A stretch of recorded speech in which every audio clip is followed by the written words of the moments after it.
pwede kayo pumunta ng Cebu on the 19th kay Pops Hernandez. Pero mamaya, i-check natin kung makakakanta si Pops.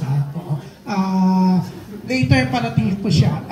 Hinihintay lang po umalis si Mikey.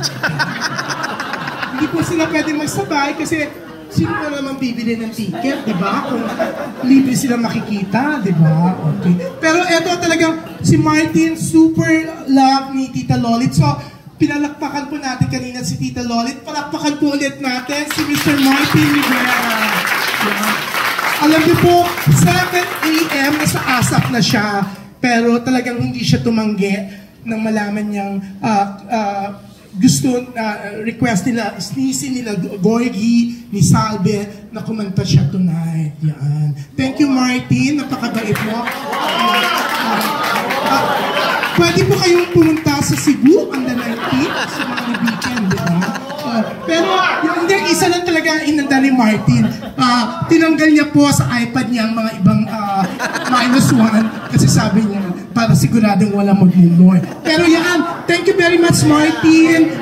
Bukas, abangan nyo. Naku, dalawang big singers mag-asawa, okay? Pero yung lalaki po, sure na. Yung babae kasi nasa labas pa nagtitaping ng ASAP, hindi pa sure yung mister, kung pwede yung babae. So, bukas yan. Pero tonight, syempre, tonight po, sponsored by SPEED, na Society of Philippine Entertainment Editors po. Hindi, ngayon din daw, sabi ni Salve, 2 araw. Di ba, Salve? 2 araw po. So bukas ang SPEED po ulit. Tinatry din namin bukod sa 2 big singers. Baka, syempre, trending po si Jojo Mendres, okay? Baka kakanta po siya bukas, inaayos ni Gorgie, So abangan natin kasi baka maglibre na po si Jojo Mendres bukas, di ba, Gorgie?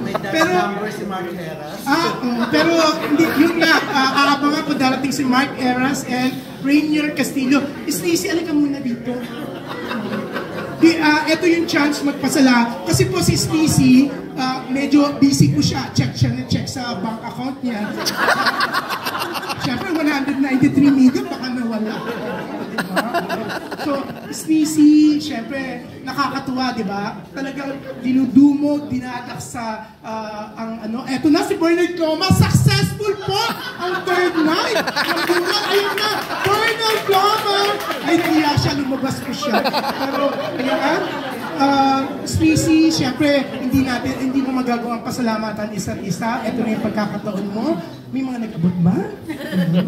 Kasi nakita ko kagabi, dami mong envelope. Bukas may kakompetensya ka na. Darating na isa pang anak. Okay. So, Stacey, thank you po sa lahat ng nandito. Lalo na po sila Tilani na laging nandito everyday. Tsaka si Paolo, yung mga alaga niya talaga na.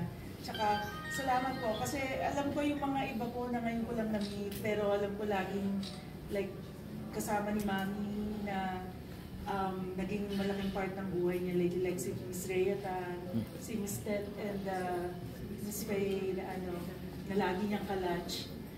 Thank you dahil lagi niyong kasama si Mami na hindi ko magawa kasi nasa abroad ako and exam. Pero alam niyo naman na love niya kayo and thank you dahil na-show niyo rin yung love niyo sa kanya. Thank you. I could never repay you guys. Pero thank you. Gorgie, favorite daughter niya.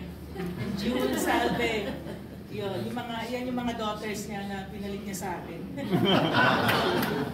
Tsaka yan, thank you. Steve daw, thank you. Si Alan Jones. Basta yung mga reporters na like showbiz reporters dahil yung showbiz is, alam niyo na, yan yung malaking part ng buhay niya. It's like na, and Martin. Yeah. Martin Rivera, totoo po yung sinabi ni Juna.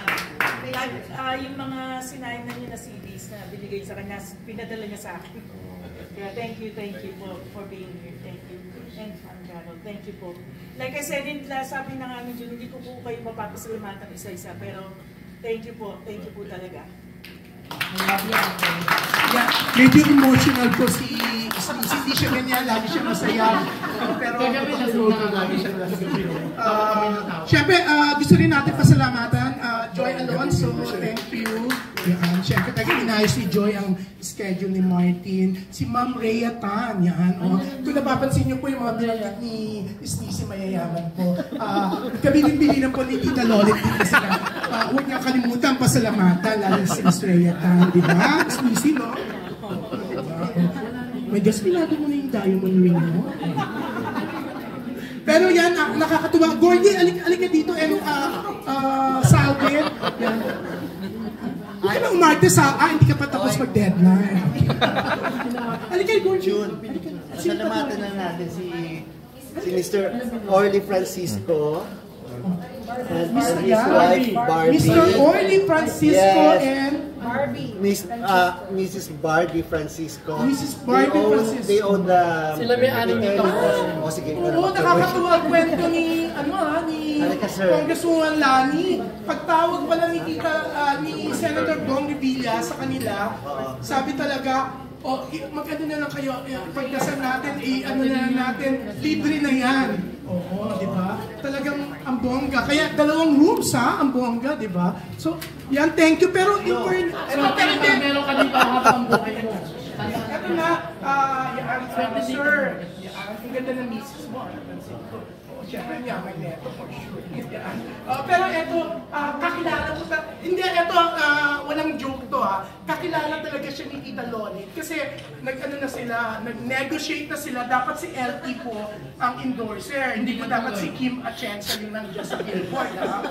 Pero, magsalita po kayo kasi baka marami. Ano niya, hindi mahilig sa salita. Di ba misis, hindi ka parang hindi promote mo kasi baka bukas Hindi siya mahilig sa salita. Pero ayan po yung mga gusto pong kumuha na kaagad. Meron po silang dyan, pwede kayong mag-join. Discounted ba, Barbie? Discounted? Discounted.